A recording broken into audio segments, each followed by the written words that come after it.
أعوذ بالله من الشيطان الرجيم. بسم الله الرحمن الرحيم. الحمد لله رب العالمين الذي لا رحمن ولا رحيم غيره ولا يعبد ولا يستعان إلا منه ولا يحمد سواه ولا رب ولا مربي إلا إياه وهو الهادي إلى صراط مستقيم ولا هادي ولا مرشد إلا هو وهو الأول والآخر والظاهر والباطن والصلاة والسلام على رسول الله صلى الله عليه وسلم وعلى آله وصحبه أجمعين. اما بعد، السلام علیکم و رحمت الله و برکاته.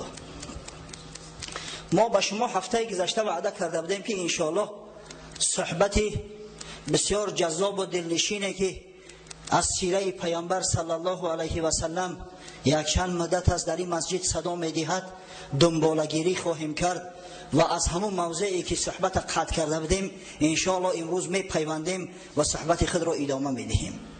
ما با شما گفتیم که در تاریخ یکم ربیع الاول سال اول هجرت مطابق به 16 سپتامبر سال 622 میلادی حضرت رسول الله صلی الله علیه و سلم همراه یار غارش ابوبکر صدیق از غار ثور پایین شدند. شبانه بود این واقعه و در شترهایی که با حضرت ابوبکر صدیق متعلق بودند و در دست رهبلدشان عبدالله ابن اریقط لیثی نگه داشته می شدند سوار شدند و عامر ابن فحیره غلام آزاد شده و مولای رسول الله ابوبکر صدیق نیست همراهشان بود در شتر صدیق اکبر نشست و 4 نفر عازم راه شدند. از بس که ابن اریقط واقعا یک رهبلد خوب بود، با خبر بود، میدانست که راههای مدینه کلا در زیر مراقبت و مواظبت هستند، خارج شدن مشکل است. از همین خاطر در ابتدا به سوی جنوب به سوی یمن راه گرفت، بعدا راه خود به طرف شمال گردانید، ساحل به جانب بگیم به طرف غرب به ساحل بحر احمر و بعدا به قد ساحل به سوی شمال به سوی مدینه منوره رهسپار شدند. روز اول به یگان کمبودی به یگان نقصان گذشت. در روز دوم به خیمه های ام معبد خزاعی رسیدند. ام معبد یک زن بود از قبیله بنی خزاعه، همراه شوهرش 2 خیمه زده بودند، در یک موضع زندگی میکردند. یک چند بز گوسفنده که داشتند همون بز گوسفندای خود میچراندند، از حساب همون زندگی میکردند. واقعا مردم کوچمنچی بسیار مردم مهمان نواز هستند و ام معبد هم یک زنی عرب است از بنی خزاعه، از عرب‌های عاربه، البته که مهمان نواز است. اما متاسفانه سال بسیار سال قحطی بود، سال گرسنگی بود، خشکسالی بود. آمدن با ام معبد وقتی سلام دادن، ام معبد خیر مقدمشان گفت، داخل خیمه شان کرد، اما چیزی نبود که در نزدشان گذارند. گفتند ای مادر ما گرسنه هستیم، یگان طعام نداری نزد ما بیاری؟ گفت قسم به خدا ندارم، اگر می داشتم از شما مضایقت نمیکردم. حضرت چشمش به یک گوسفند برخورد، یک گوسفنده که خراب و نزار در یک گوشه که خیمه بسته شدگی. گفت این گوسفندی کیست؟ گفت از ماست. گفت مگر شیر ندارد؟ گفت شما را به خدا قسم این گوسفند بیچاره در بدنش رمق ندارد، حرکت کنه، شما از این طلب شیر میکنه. این اگر قوت میداشت پودش حی میکردیم، میرفت همراه دیگر رفیقاش میچرید، از بے جانی و بے قوتی را در همین جا مانده است. این رمقی از جا خیستن ندارد، چه جای شیر؟ حضرت صلی الله علیه و سلم گفت یا ام معبد اجازت میدی که من یک بجو شماش؟ گفت اگر تو گمان میکنی که همه پیستانای در پشتش رسیدگی همه گوسفند یگان چی داره مرحمت؟ ام معبد چی میدونه که در مقابلش کی است؟ سبحان الله. پیامبر محبوب صلی الله علیه و سلم نزد گوسفند آمد، وقتی گوسفند از سرش سیله کرد، گوسفند از جاش پرید خیست. بعدا با دست مبارک سینه گوسفند لمس کرد. پیستان ها پر از شیر شدن. الله. بعد گفت یگان ظرف داری؟ ای ام معبد یک کاسه کلانتر بیار. بیچاره یک طبق چوبین داشت گرفت آورد. حضرت بسم الله الرحمن الرحیم گویان شروع کرد به جوشیدن گوسفند. ظرف پر از شیر شد. آورد ظرف نزد ام معبد. ام معبد بیچاره دیگه مبهوت ماند، از چشماش ایسر زد بر اومد که این ساحر و جادوگر کی بود؟ ساحرها و جادوگرا هم از گوسفند قصیر شیر جوشوندن نمیتونن. آخه این چی واقعه است؟ گفت واقعا مردنی بخور. شیر تا همین شکمش دم کردن نوشید. این برکت دست رسول الله صلی الله علیه و سلم ببینید. بعدا در دست صدیق داد. حضرت صدیق تا سیر شدن نوشید. مردم جوان مردای چهار پهلویی که گرسنه موندگیان. بعد در دست عبدالله ابن اریقی دادن، او را زد سیر کرد. عامر ابن فحیره خورد سیر کرد. خود رسول الله صلی الله علیه و سلم از همه آخر تعارف کرد. از همه آخر مقصد بعد از تعارف با شناسا و با رفقاش بعد خودش استعمال کرد. امروز ما سنت پیغمبر را فراموش کرده ایم. بعضی موی سفیدا با جوانا را تعلیم میتن. پیاله اول خودت بگی ای خدا جان تماس کنه، سنت پیغمبر تعارف با دیگران است. ای همه آخرش خودت بگی. چرا ای همه اولت میگیری؟ تیگان پاچا و وزیری که میترسی که در درون چایم زهر دختیان. حضرت صلی الله علیه و سلم همه را سیراب کرد، بعد خودش نوش جان کرد. باز ظرف گرفت آورد نزد گوسفند.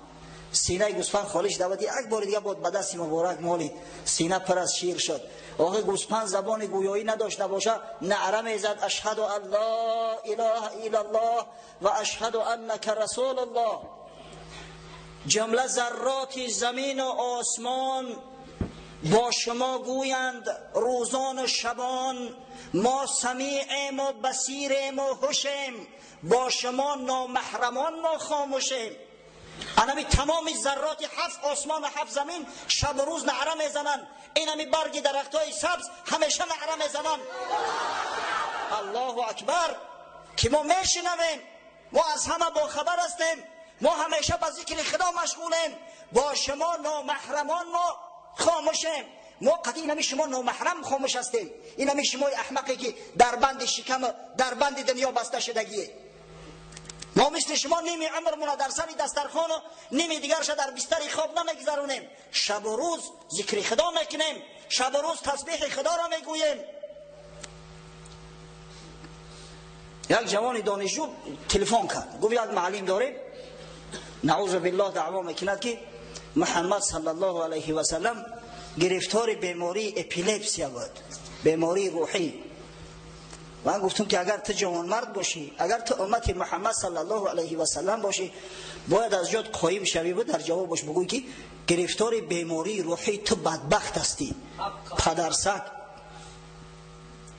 محمد که دنیا اعترافش میکنه، محمد که مؤمن و کافر اعترافش میکنه، امروز حضرت بیماری اپیلپسی، بیماری اپیلپسی پدرسگ تو هستی. تو بیماری کفر هستی، بیماری شرک هستی، بیماری بی ایمانی هستی. مرگی تو بر این تاجیک که عقل فراست یک گوسپند نداشته باشی. گوسپند رسول الله صلی الله علیه و سلم شناخت، تا ابله تو هنوز نشناخته ای. والله مرتبه و منزلت این پرندگان و این چرندگان و این خزندگان در پیش خدا از منزلت این بدگهران خیلی بالاتر است.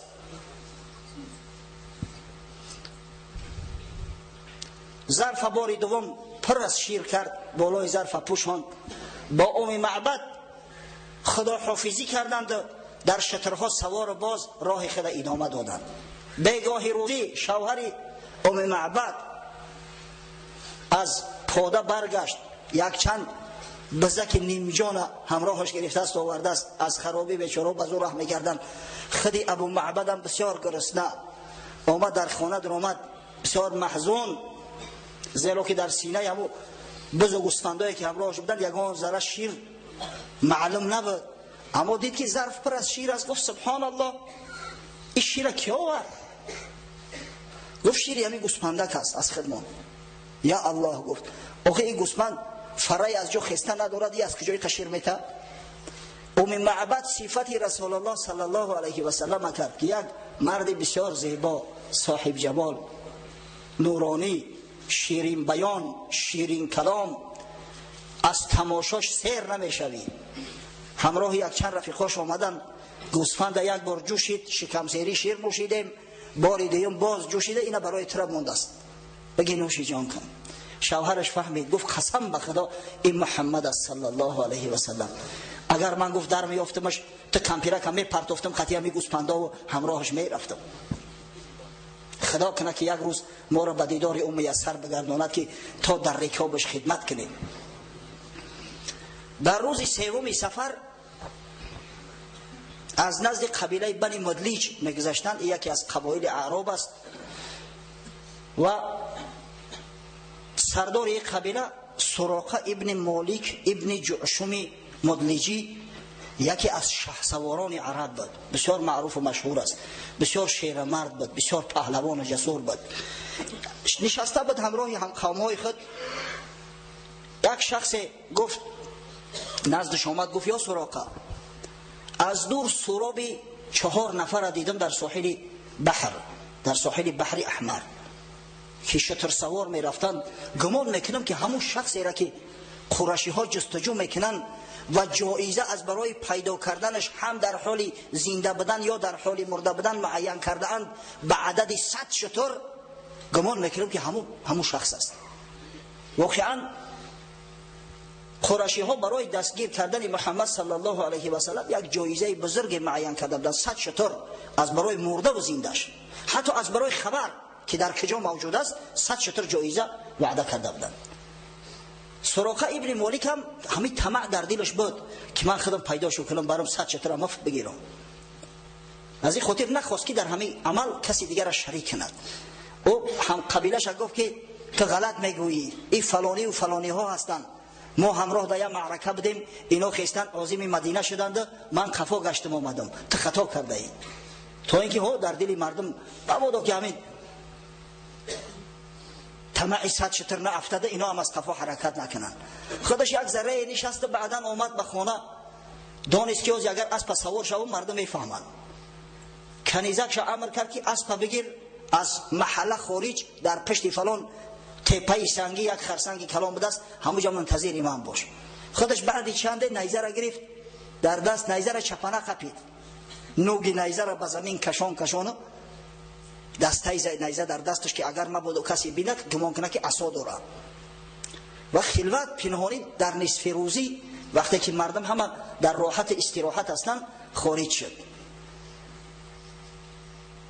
آمد نزد کنیزش، اسب سوار شده، اسب قمچین کرد، از قفا تاخت. این بسیار شخصوار بود، شخصی نامدار است. اندک پیشتر بتازیم، در هنگام جنگ بدر ابلیس علیه لعنه به صورت سراقه ابن مالک در میدان بدر حاضر شده بود. زیرا سراقه پهلوان بود، آدم معروف بود. گفت من همراه شما هستم، تا آخران قطره خون قطعتان می جنگم. اما وقتی که در صف لشکر مسلمانان جبرئیل علیه السلام و همراه لشکر ملائکه ها دید، اگر دم خواده کرده گریخت. این بیچاره قریشی ها گمان کردن که سراقه ابن مالک صدا کردن، ای سراقه کجا میگریزی؟ گفت خاک در سر تو، من سراقه نیستم.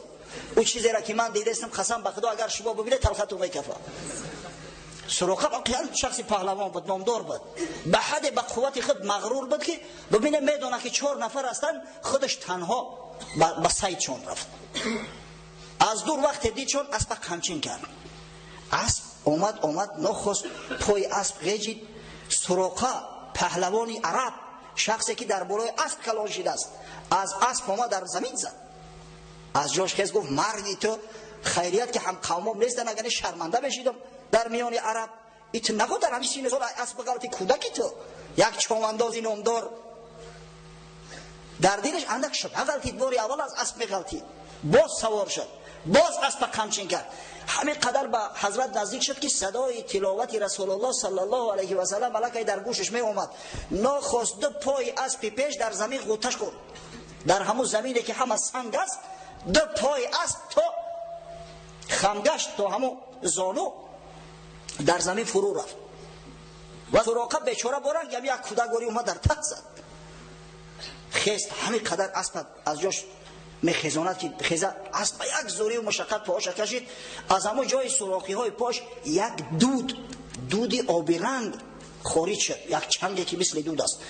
دیگه سوراخه در دهشت غلطید که در زمین سیاه این دودی آبی رنگ از کجا پیدا شد. فهمید که اینجا چه گپی هست. سبحان الله، خدا که هدایت کنه. مشرق میفهمه و بعضی مسلمان زاده های احمقی ما نمیفهمند. صداشو کرد هی محمد صلی الله علیه و سلم، یک دم صبر کنی، من فلانی هستم، قسم به خدا به شما یگان کینه و کدورت ندارم، دشمنی ندارم. یک لحظه گفت صبر کنی، مرا گوش کنی. حضرت ایستاد. صدیق میترسید، گفت یا رسول الله این بدبخت در شکار ما است، یا سراقه ابن مالک راهزن است، مبادا که یگان آسیبی به ما برسونه. اما حضرت صلی الله علیه و سلم به حد آرام بود، زیرا بشارت از جانب خدا براش اومده بود. گفت یا ابابکر لا تحزن ان الله معنا. هی ابوبکر گفت تو محزون نشو، تو ضیق نشو، خداوند همراه ماست، چی میترسی؟ سراقه ابن مالک نزد حضرت اومد، گفت من فلان شخص هستم، شما میدونید که قریش از برای دستگیر نمودن محمد صلی الله علیه و سلم 100 شتر وعده کرده است. 100 شتر. واقعا من به طمع همون شترها خارج شده بودم، اما امروز میبینم که کار شما حق است. عاقبت الامر شما غلبه میکنید. عاقبت الامر. این من اومدم یک کم توشه دارم همراهم، همیارا همراهتون بگیرید توشه را. اما حضرت از او چیزی نسیتون، فقط گفت سر ما را پنهان بدار. سراقه گفت یا رسول الله یک امان نامه برام بده که یک زمان منم بگم که پیغمبر خدا صلی الله علیه و سلم در راه ملاقات کرده بودم، بین من و بین محمد صلی الله علیه و سلم چنین و چنان سخنها را بدل شد. حضرت به عامر ابن فحیره به مولای صدیق مراجعت کرد، گفت براش یک امان نامه بنویس از نام محمد صلی الله علیه و سلم به سراقه ابن مالک. وقتی که می نوشت پیغمبر خدا صلی الله علیه و سلم راههای دور را مشاهده میکرد، سالهای بعدی را مشاهده میکرد، خداوند حجاب از پیش چشمش گرفته بود. گفت یا سراقه گفت زمان می شود که ملک کسرا و ملک قیصر در زیر تصرف مسلمانان می درآیند. زمان می شود که مسلمانان صاحب تخت تاج کسرا می شوند و سواری های کسرا، دستبندا و علنگو های کسرا را در دستی تو میکنند و تاج کسرا را در سرت بگذارند. برای سراقه واقعا عجیب می نمود، همچنانه که برای تمام مردم مکه، برای مردم قریش عجیب می نمود که این پاچکنده ها چه خیلی آرزوی قصر کسرا و قیصر را میکرده باشند، در صورتی که همیت تکنون به زور می آوند. کسی در دنیا یا را نمیشناسند. این مردم مجهول چه خیلی آرزوی تخت کسرا را میکرده باشند. سراقه هم بخد اندیشه کرد که شاید افتاد زده باشه این حضرت، تخت کسرا کجا و من کجا، دستپانه های طلایی و دستپانه های بریلانتی کسرا کجا و من کجا. اما سراقه چی میداند که آخه این حبیب خدا است، چی میداند که خداوند وقت حجاب از پیش چشم بنده گرفت آینده های دور مشاهده میکند، معاینه میکند. چی میداند که این دین حق است و پیشوای این مردم صالح محمد مصطفی صلی الله علیه و سلم اشرف مخلوق است، اشرف بندگان خداست. از کجا میدونیم؟ ما هم نمیدونیم. شاید یک نفر ماتریالیست حلقل باشه، همه قصه هایی را که همه سخنهایی را که در تمام کتب های صحیحه اومده است، در حدیث ها اومده است، در کتاب های تفسیر اومده است، در کتاب های تاریخ اومده است، در نظرش مثل افسانه بتاوه که چقدر پای اسب در داخل سنگ، در خرسنگ داخل شد. عقل فراست ما همین مقدار است. اگر ماتریالیست باشیم، اگر با معجزه خدا که نعوذ بالله باور نداشته باشیم، اگر با امرهای خارق العاده باور نداشته باشیم، واقعا این عقل همین ماتریالیستی و عقل ماده‌گرایی بسیار عقل احمقانه است، عقل کورانه است. حضرت مولوی روم قصه میکند جمله ذرات زمین و آسمان لشکر حقند، گاهی امتحان در وقت امتحان پروردگار تمام ذره های زمین و آسمان همه به لشکر حق مبدل می شوند. باد را دیدی که با آدان چی کرد، آب را دیدی که در طوفان چی کرد. باد شمالی که ببینید در همین تابستان چقدر جانفضا است، چقدر راحت است. وقتی غضب خدا آمد قوم عاد که التی لم یخلق مثلها فی البلاد، خداوند درباره‌شان میگوید که از اینا قوی جوستر، از اینا پهلوانتر هیچ مردم خلق نشده است. دیدی که یک شمال چگونه است سر به نیست کشید، چگونه نیست نابود کرد. آنچه آن بابیل با آن پیل کرد، آن که پشه کله نمرود خورد. قصه اصحاب فیل خوب میدونه شما، ما قصهش هم کردیم هنگام تولد رسول الله صلی الله علیه و سلم. یک پشه کله پادشاه بزرگترین عصر نمرود ظالم خورد. آن که سنگ انداخت داوود به دست، گشت 600 پاره و لشکر شکست. قصه داوود علیه السلام هم بسیار گفته ایم، شنیده. متاسفانه صحبت با مجالی همه این قصه ها را شرح توضیح دادن ندارد. سنگ میبارید بر اعدای لوط، تا که در آب سیاه خوردند غوت. چگونه خدای تعالی دشمنان لوط علیه السلام قوم لوط به خاک یکسان کرد، زیر خاک کشید. این قصه ها را شما همه میدونه، قصه های قرآنی هستند.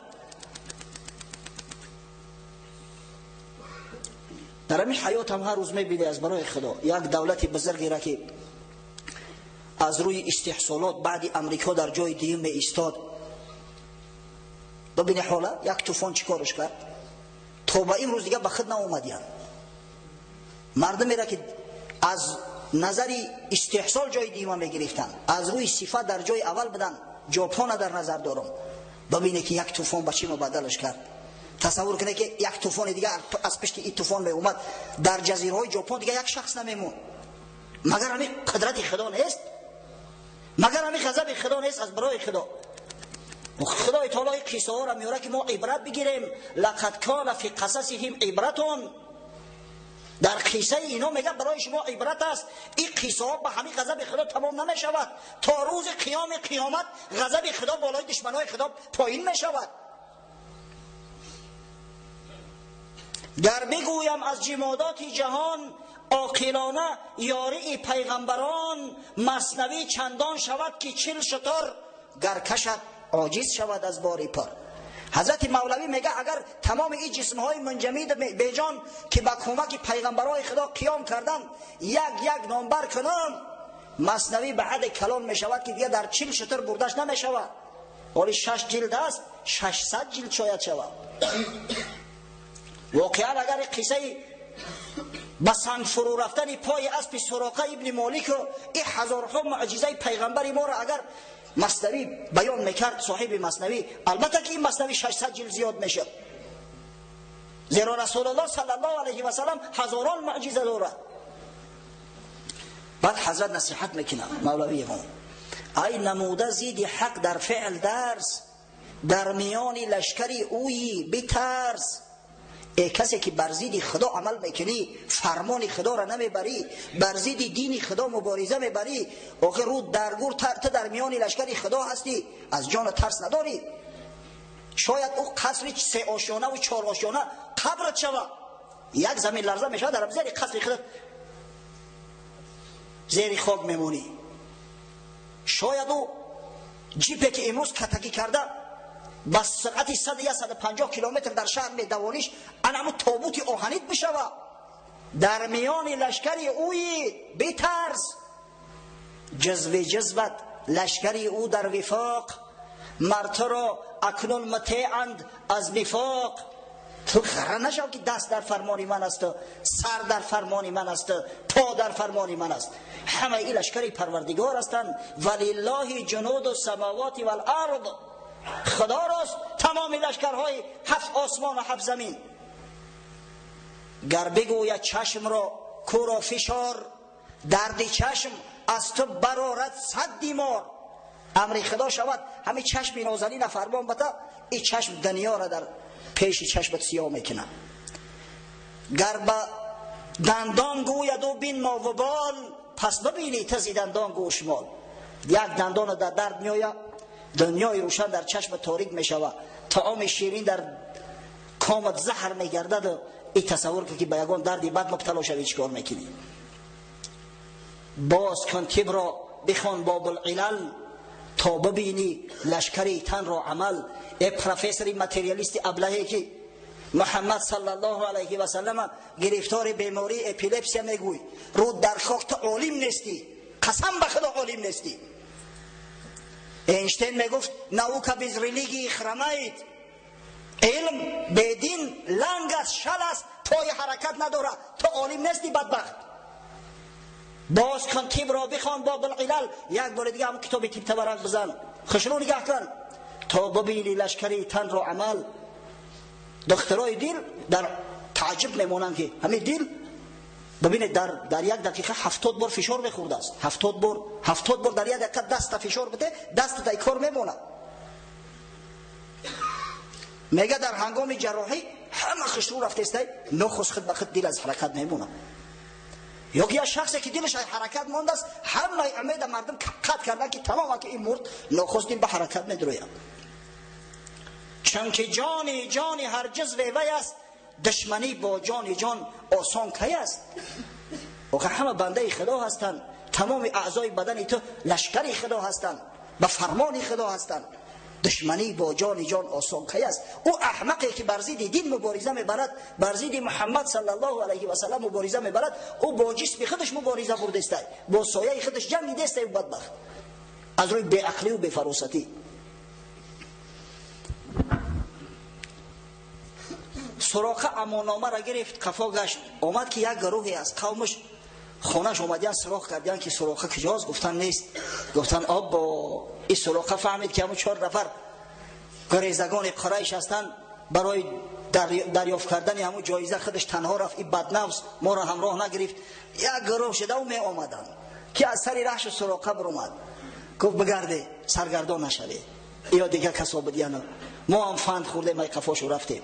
و همه خیل شخصی که در ابتدای روز دشمن شدیدترین محمد صلی الله علیه و سلم بود، الکی در انتهای روز به یک دوست و به یک جان فدای محمد صلی الله علیه و سلم بدل شد. اندک پیشتر بتوزیم، در زمان خلافت عمر فاروق رضی الله عنه، تیصفون به دست مسلمانان فتح شد. ما در موضوع حضرت عمر و کشورکشایی مسلمانان در زمان خلافت حضرت عمر 9 جمعه گپ زدگیم. انشاءالله قوم مسجد ما خوب میدونن که چی نوع تیصفون فتح شد و غنیمت جنگی زیاده به دست مسلمانان غلطید. از جمله تخت کسرا، تاج کسرا، لباس های کسرا، علنگو و دستپانه های کسرا و همه اینا را به نزد حضرت عمر که خلیفه مسلمانان بود فرستادن. حضرت از همین قصه با خبر بود، از سخنی که رسول الله صلی الله علیه و سلم به سراقه ابن مالک گفته بود در همون صحرای بی آب در وقت مسافرت با خبر بود. گفت سراقه را پیدا کرده، سراقه را آوردن.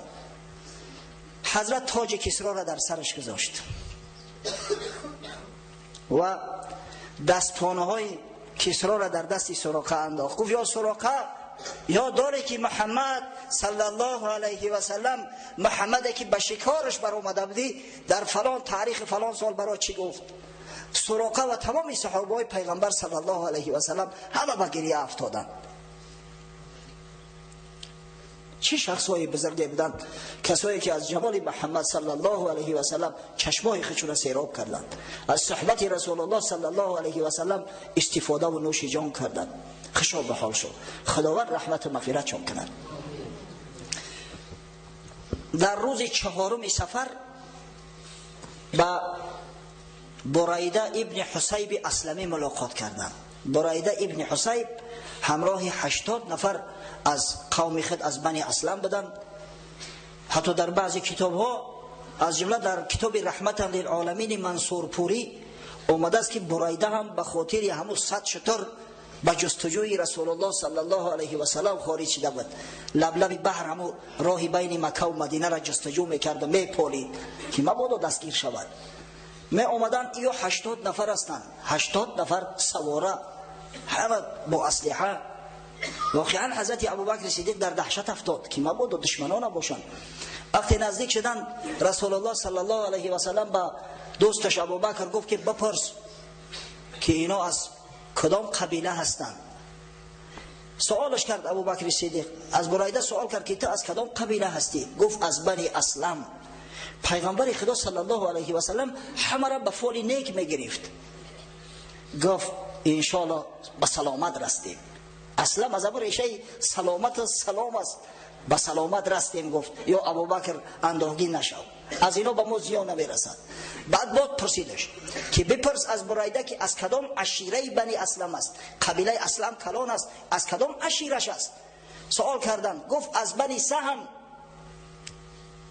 حضرت صلی الله علیه و سلم در جوابش گفت اخست سهمک، تو گفت حصه خط از اسلام گرفتی، تو مسلمان میشوی. مقصد اصلا عرب ها وقتی که قرعه پرتایی میکنن، قرعه کشی میکنن یا وقتی تقسیم میکنن، عادتا تیر استفاده میبردن. سهم، تیر، از تیردان تیر میکشیدن و همون قرعه میکشیدن. یعنی تو گفت تو سهم خط گرفتی، تو حصه خط از اسلام انشاءالله گرفتی. و برایده ابن حسیب اسلام آورد همراه 80 نفر رفیقش. این اسلام ها ببینه چی بزرگی داره. دشمنای اسلام طعنه میزنن، تهمت میکنن اسلام به ضرب شمشیر، به ضرب آتش در دنیا انتشار یافته است. قسم به خدا دروغ محض است. من از ابتدای اسلام براتون قصه کرده اومده استم، در یگان جا دیده که یگان شخص مجبورا مسلمان کرده باشن، ان شاء الله تا انتهاش هم یگان کذبانه میخره.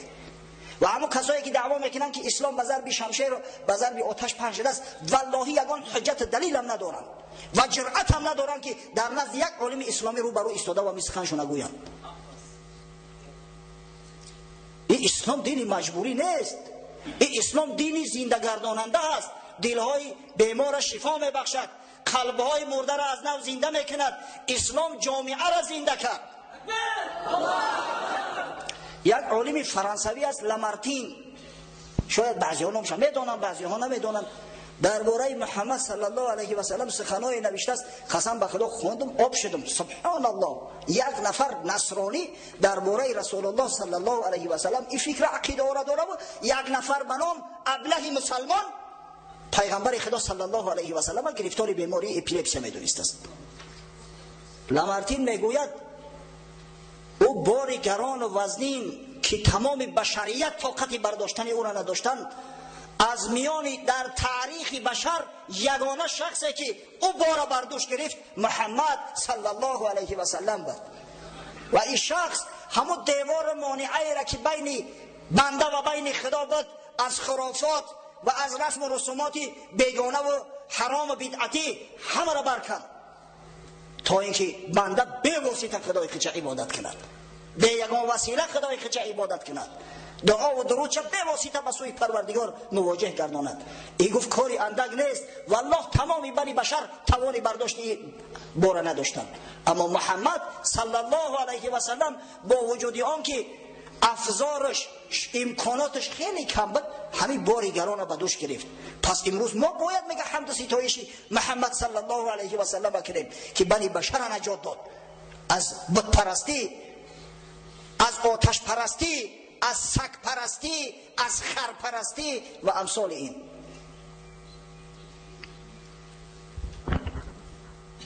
در روز 5 صفر یک کاروانی را ملاقات کردند که در بین او کاروانی ها حضرت زبیر ابن عوام حواری محمد صلی الله علیه و سلم بود. زبیر ابن عوام پسر عمه رسول الله صلی الله علیه و سلم است و زبیر از سفر تجارتی از شام می آمد که ناخواست رسول الله صلی الله علیه و سلم در بین راه ملاقات کرد. دو لباس بسیار زیبا خریده بود، لباس سفید، دو جامعه سفید زیبا. یکیش به رسول الله صلی الله علیه و سلم پوشانید، یکیش به ابوبکر صدیق، و هر دو لباس سفید پوش. فرمای هر دوش یک شکل یک رنگ بود. هر دو وارد قبا شدند. از راه مکه به مدینه در ابتدا قبا شروع می شود. قبا هر آمدن مردم مدینه انصاری ها که از قدوم پیغمبر صلی الله علیه و سلم با خبر بدن، می دانستند که حضرت علی که از مکه خارج شده است، مدت یک هفته گذشته ایستاده است. هر روز می برآمدند تا وقتی انمی نصف روزی، تا وقتی که دیگر از شدت گرمی ایستاده نمیشد، در منطقه حره منتظر رسول الله صلی الله علیه و سلم می ایستادند. همون روز هم رفتن تا نصف روزی ایستادن، اما دیدن که پیغمبر صلی الله علیه و سلم نمودار نیست. گفتن میرویم کمی استراحت میکنیم، آفتاب که تابشش کمتر شد به گاهی روزی با خارج میشویم. نو در حجره های خودش داخل شده بودن. قدرت خدای تعالی یک یهودی در اما قبا بالای بام خانهش به کار بر اومده است. نخست دید که 3 شتر آمده ایستاده است. یهودی میدونست که مسلمانان منتظر محمد صلی الله علیه و سلم هستند. از این خاطر با تمام آواز صدا کرد که ای معشر مسلمانان خارج شوید، ای معشر عرب به سوی نعمت و به سوی دولتی که خدا براتون میسر گردانده است خارج شوید، به سوی دولتی که شما منتظر او هستید خارج شوید. مردم بیچاره در دهشت غلطیدن چی باشد، شمشیرها در دست پریدن از خانه ها خارج شدن. دیدن که رسول الله صلی الله علیه و سلم همراه ابوبکر صدیق، همراه عبدالله ابن اریقط رهبلت و عامر ابن فحیره شتر سوار آمده ایستادند. مردم به شادمانی به استقبالشان تاختند.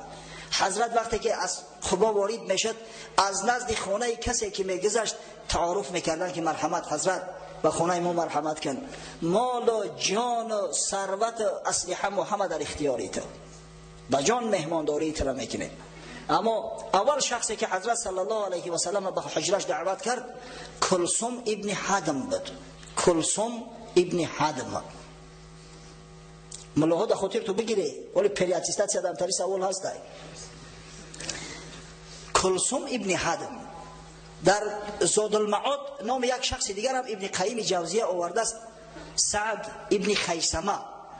سعد ابن خیثمه یکی از همون اشخاصی هست که از نقبا بود، همون 12 شخصی که با رسول الله صلی الله علیه و سلم بیعت کرده بودند، یکی از همین بنی اوس از قبیله اوس سعد ابن خیثمه بود. اما قول اول درست‌تر است، همون کلثوم ابن حدم. حضرت در خانه کلثوم ابن حدم خارج شد. مردم در ابتدا نمیدونستند که رسول الله صلی الله علیه و سلم کدامش است. تصور کنید مردم قبا همه مسلمان نبود و اکثر مسلمان ها هم در وقتی که با رسول الله صلی الله علیه و سلم او 75 نفر بیعت کردن شرکت نداشتند. از این خاطر می اومدن میدیدن که صدیق اکبر فرمان میته و این طرف او طرف مردم راهنمایی میکند، گمان کردن که حضرت ابوبکر صدیق رسول الله است. اما وقتی که حضرت هم خاموش است، خدای تعالی یک سکینه در قلبش وارد کرده است، بسیار آرام با تمکین. وقتی آفتاب بالای حضرت تافت، ابوبکر صدیق آمد با بدنش بالای سر رسول الله صلی الله علیه و سلم خود را سایبان گردانید. بعد مردم فهمیدن که محمد صلی الله علیه و سلم کدامش بوده است. قصه کوتاه در خانه کلثوم ابن حدم مدتی در بعضی تاریخ ها اومده است 4 روز. ورود چون به قبا روز دوشنبه 8 ربیع الاول بود، موافق به 23 سپتامبر سال 622. 23 سپتامبر سال 622 حضرت رسول الله صلی الله علیه و سلم داخل قبا شد. ابن اسحاق و ابن هشام میگویند 4 روز در خانه کلثوم ابن حدم رسول الله صلی الله علیه و سلم اقامت ورزید.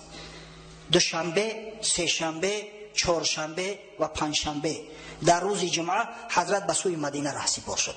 شاید برای حاجیان تعجب آور باشد که آخه قبا در مدینه هست. چه خیل مدینه؟ در اون زمان ها مدینه منوره تا این حد کلان نبود، خرد بود و این قبا از مدینه خارج بود. این یک محله بود در حوالی مدینه، حالی خودی مدینه نبود. و رسول الله صلی الله علیه و سلم در راه در ابتدا در همین قبا یک چند مدت سکونت کرد. اما امام بخاری در صحیحش یک روایت آورده است که 24 روز رسول الله صلی الله علیه و سلم در خانه کلثوم ابن حدم مهمان بود. در یک روایت دیگر اومده است که زیاده از 10 روز و در یک روایت دیگر اومده است 14 روز. همین روایت 4 روزش آسان‌تر است و همین روایت 4 روزه علمای محقق معرخ بعدینه هم اختیار کردند، از جمله شیخ مبارک فوری در الرحیق المختوم. از همین خاطر همین عدد 4 را بگیریم، همه حساب کرده آورده استیم، بسیار آسانه کسی یافتنش. او کسایی که میگن مدت زیادتر زندگی کرده است، از جمله ابن قیم جوزیه میگه 14 روز زندگی کرده است. اونا ادعا میکنن که در قبا رسول الله صلی الله علیه و سلم مسجد اولی که در اسلام ساخته شده است پایه‌گذاری کرد. همین مسجد قبا اولین مسجد است که در اسلام ساخته شده است، قبل از اسلام نه، در زمان اسلام. چه خیلی میگن در مدت 4 روز مسجد ساخته شد. اما او کسایی که غیرت و شجاعت مسلمانان را، جان سپردگی و سرسپردگی مسلمانان را میدونن، البته میگن که در مدت 4 روز ساختمان مسجد در او عصر زمان مشکل نبود. او زمان این مشکلی های ما نبود که نقشه بکشی و ای تمام اینستانسی ها بگذاری و همه که میخواستن مسجد کنن در حال میساختنش و برای ساختمانش هم تمام مصالح همون طبیعی را استفاده میبردن. این بام های زمانوی امروزه نبود، این دولین خاک بلا بزنن، همه بالاش با خیمچه ها محکم میکردن عادتا. از همین خاطر در 4 روز ساختن مسجد چه مشکلی دارد، خاصتا وقتی حشر اعلام شود. هفته گذشته ما حشر اعلام کرده بودیم. افسوس که همون روی خطی را که رئیس محله بابای حاجی خالمراد آورد در دستم داد، فراموش کردم نگرفتم. عدد شخصایی که خرد و بزرگ در همین حشر اشتراک کردن به 37 نفر میرسد. از محله قزاقان 112 101 زرفشان، حتی از محله طرف 65 64 از همجا را اومده بودن. در یک مسجد جامعه که الحمدلله زیاده از 5000 شاید 6000 نمازخوان جمع می شود در روز جمعه، حشر اعلام کردیم، همگی همین قدر آدم اومده است. سبحان الله. در گفتم دیوار گوش دار، من این گپا را بیهوده نمیگم، برای خلاصه کردن میگم، شما خطا که قضاوت کردن بگیرید. و روز جمعه حضرت صلی الله علیه و سلم به بنی نجار و خزرجی ها که تقایای آن حضرت هستند، قصه شده من گفته بودم شما میدونید، آدم فرستاد که من داخل مدینه میخواهم شوم. بنی نجار تمام مردهایی که قدرت شمشیر برداشتن داشتن همه مسلح شدند و آمدند و از دو جانب صف گرفته و رسول الله صلی الله علیه و سلم در میانه گرفتن همراه شترش و عازم مدینه منوره شدند. در راه می آمدند، یک موضعی از با نام موضع بنی سالم بن عوف معروف است، امروز اون را مدینه شده است.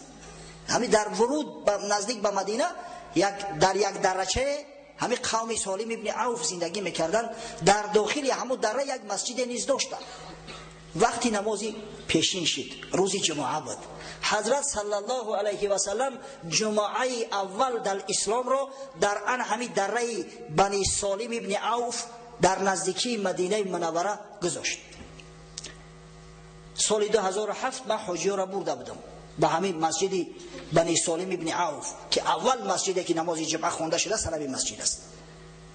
بعد ادای نماز جمعه حضرت صلی الله علیه و سلم وارد مدینه منوره شد. اگه چی شور و چی هنگامه در مدینه بود. یثرب مدینه الرسول نام گرفت، بعداً کوتاهش کردن مدینه. امروز در تمام عالم با نام مدینه معروف است.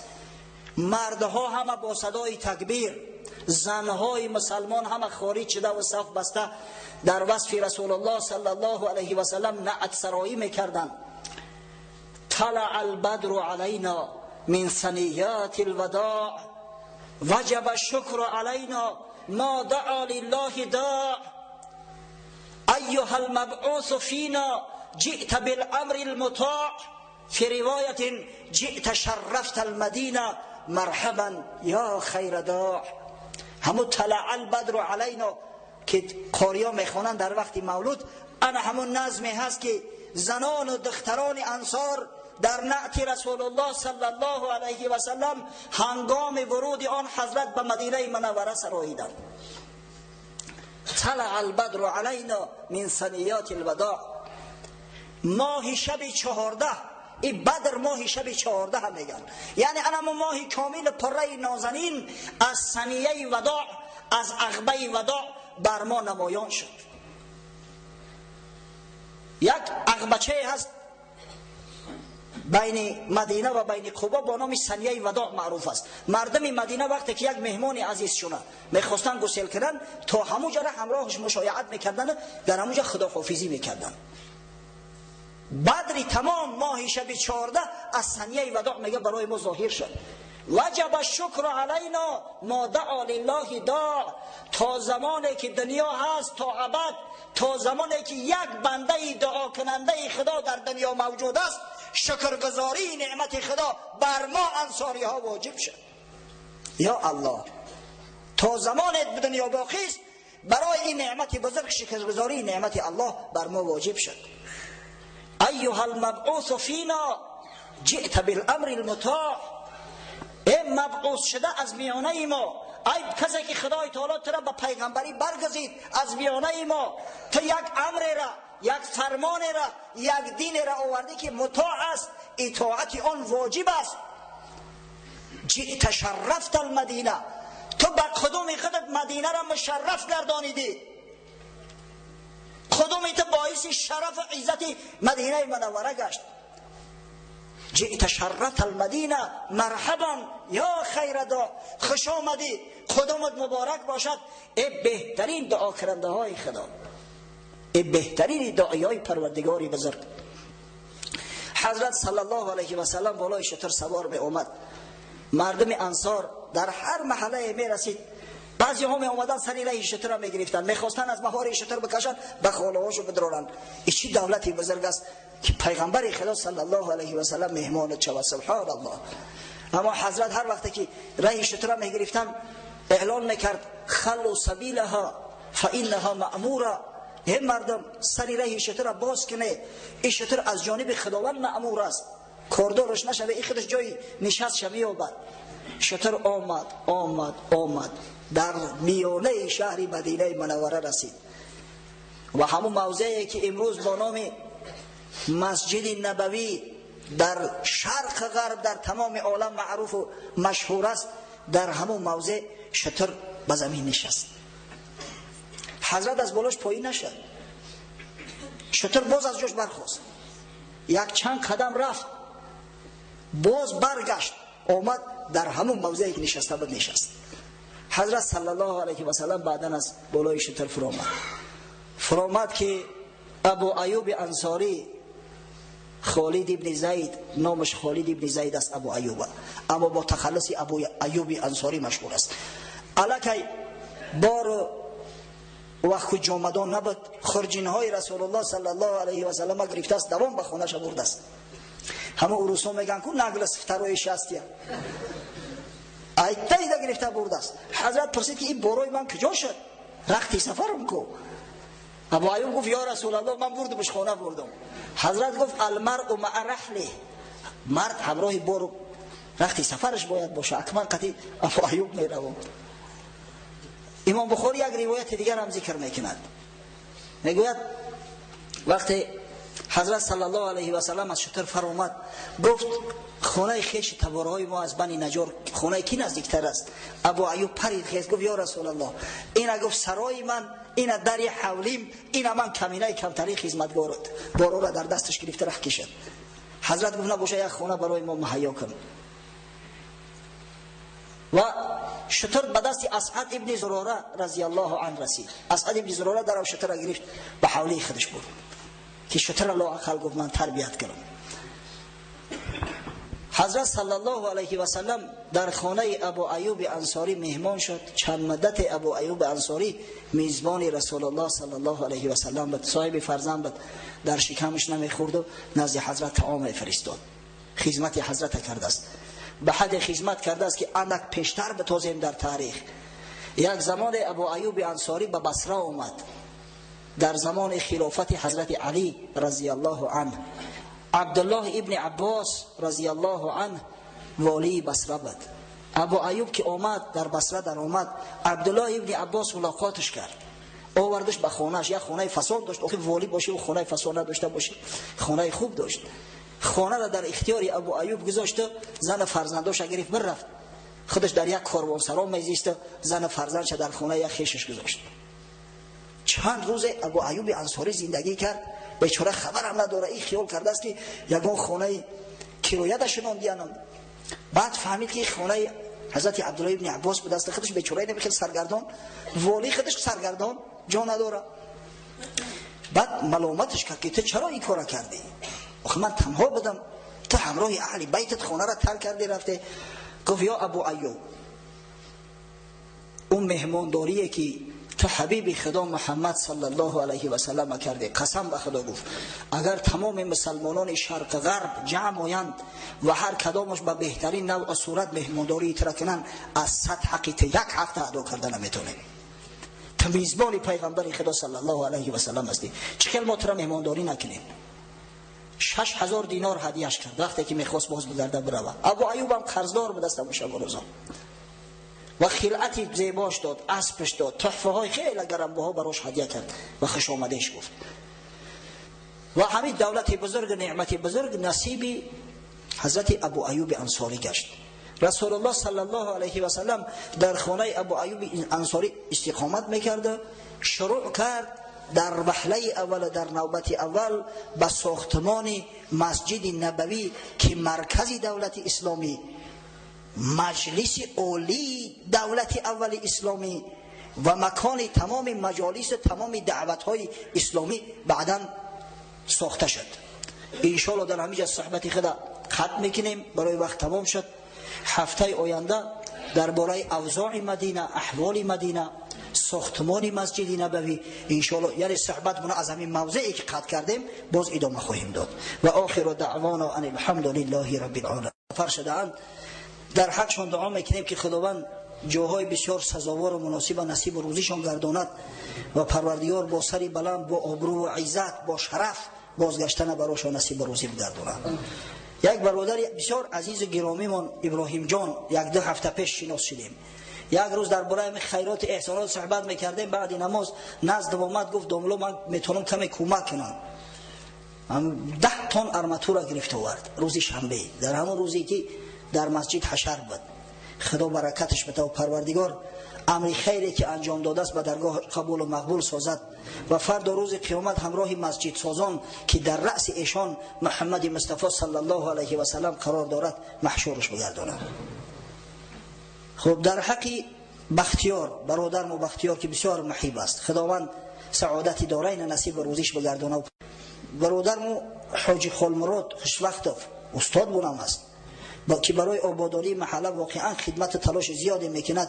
دعا میکنیم که پروردگار مراد و مقصوداش حاصل بگردونه و فرزندا و نوه‌هاشم مثل خودش محیب به کمال برسونه. در حق برادر مو اکرام جان دعا میکنیم، حسین جان که خداوند در کاراش و برکت رونق عطا فرماید. در حق مرحوم حاجی مراد علی خداوند رحمت مغفرتش کنه، یک محب مسجد بود و پروردگار در جواری رحمت خویش مستقرش بگردونه. در حق حاجی ولی جان برادر ما دعا میکنیم پروردگار جمیع مراد و مقصوداش حاصل بگردونه و خداوند محبت مسجد و محبت علمای اسلامی را در قلبش بازم بیشتر زایی‌تر بگردونه، یعنی به غیرت‌تر شود. آمین. سبحان الله. دیروزه میکنیم. خب یک برادر میگه که سال شد دعا کنید از قرض خلاص شدم، بالای قرض هم دعا کنید دختردار شدم. بالای قرض نه برادر، انشالله یک تلافی از جانب پروردگار. شاید خدای تعالی به قدوم همین طفلکی که به دنیا میآید قرضای تر همه را از سرت ساقط بگردونه. پروردگار از ننگ قرض نجاتت بده و رزق روزی تفراخ و وسع بگردونه و خداوند مساعدت کنه که اولاد یک فرزند صالحه، خواه پسر باشه و خواه دختر. انشالله پسرم بسیار خوب است، مردم آرزوی پسر میکنن تا دختر طلب کرده و پروردگار جمیع مراد و مقصودات حاصل بگردونه. آمین. خب یک برادر میگه که در حق برادرم دست جمعانه دعا کنید که 13 سال است که بی فرزند است، خداوند او را صاحب فرزند کند. در حق این برادر و در حق تمام برادرها و خواهرای اسلامی که امروز نیاز به فرزند دارند، در امید فرزند هستند، از جمله در حق فرزند خودمونم دعا میکنیم که خداوند براش فرزندای صالح نوری چشم عطا کنه و خداوند جمیع مراد و مقصوداش حاصل گردونه. یک برادر میگه که امروز روز قبول دعا کنید که بر من یک زوجه مسلمه و خدا ترس نصیب روزی گرداند. ای خوشا به حالت پروردگار. تمام این جوانای ما را که هنوز زندار نیستند، بعضی شخصای زندار هم که با آرزوی زنگیری دارند، خداوند صاحب زنهای صالحه شو گردان. واقعا این زن صالحه یک نعمت بزرگ خدا است. نعمت دنیا زن دندان بود، بی زن دندان جهان زندان بود. البته اون نعمت زن صالحه است اگر زنی جگجکی باشد دردی دندان می شود. پس خداوند صاحب زنی صالحه شان گردان و از فرزندشو، از دامانشو فرزندان صالح و فرزندان خادم به دنیا بیار که جامعه را ترقی و وسعت بخشند. آمین. یک برادر میگه در حق پدرم دعا کنه که کدام روز صاحب عبیره می شود اما از شراب نوشی حالی هم دست باز نداشته است. پروردگار اصلاحش کن. خداوند عقل فراست این بابا کلان در کار بدرار. پروردگار مساعدت فرما که همون نبیره و ابیروهاش جمع شوند وقتی که میخواه شراب نوشه شراب شیشه شراب در سرش میده کنن تا براش یک درس عبرت بگرده. آمین. یک برادر از ناحیه حصار خب یک گروه مخلصا بودن خواهش کردن که خب در حقشان دعای خیر کنیم. یک دادرشان در بیمارخانه کسری وزنین به دست، در حق دادر ای و در حق تمام برادرای مسلمان که امروز در بیمارخانه ها هستند یا در خانه ها بیمار هستند، پروردگار براشون شفای کامل عاجل عطا کن و چشم خویش اقرباشون به دیدارشان به سلامتیشان روشن گردان. آمین.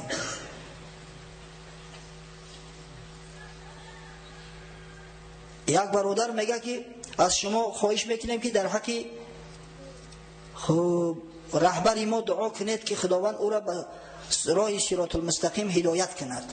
شاید در یگان کارخانه برادر کار میکنه، پروردگار این رهبر تمام رهبران را هدایت فرماید در راه صراط المستقیم. خداوند براشون آشکار بساز تا درک کنند که رهبری تمام، رهبری مطلق، پادشاهی مطلق فقط و فقط تو هستی. خداوند همه را هدایت کن تا همه درک کنند و عبادتی تو را ترک نسازند.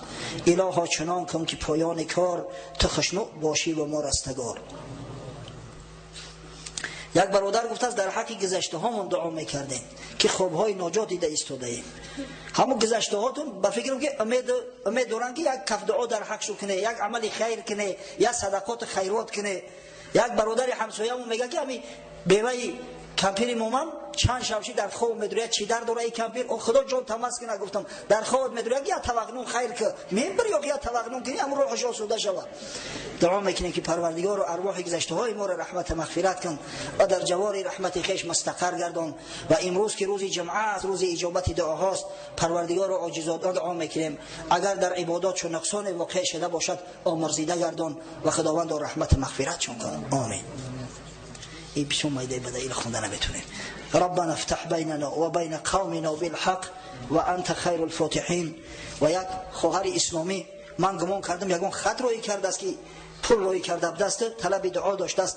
دعا میکنیم در حقش که خداوند اولا این خواهر از جمیع بلا و آفات نگهبان باشد و خداوند براش مثل خودش فرزندان صالح صالحه و مسلمان واقعی عطا فرماید و خداوند توسط فرزندای حلال زاده که از همین خواهرای مؤمنه و مشفقه به دنیا میآیند جامعه را آبادان گرداند و فسق فساد دور بسازد. ربنا افتح بیننا و بین قومنا بالحق و انت خیر الفاتحین برحمتك یا ارحم الراحمین.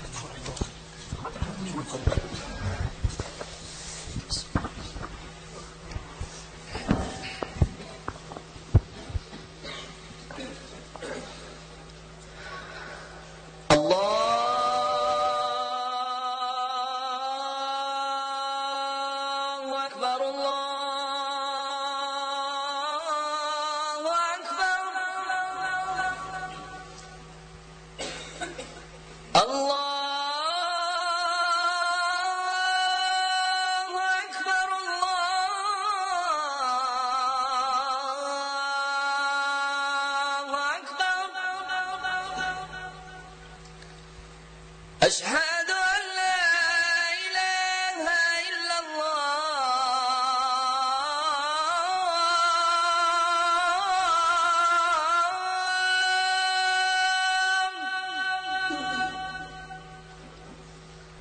أشهد أن لا إله إلا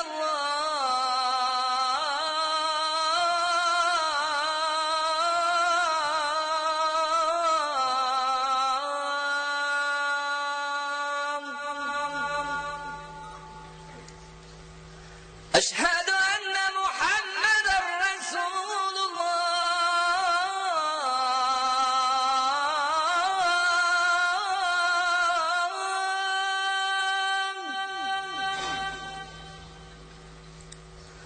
أشهد أن محمدا رسول الله.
الله أكبر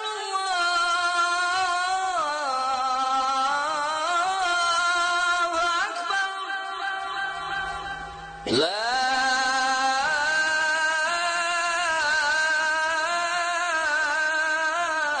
إله إلا الله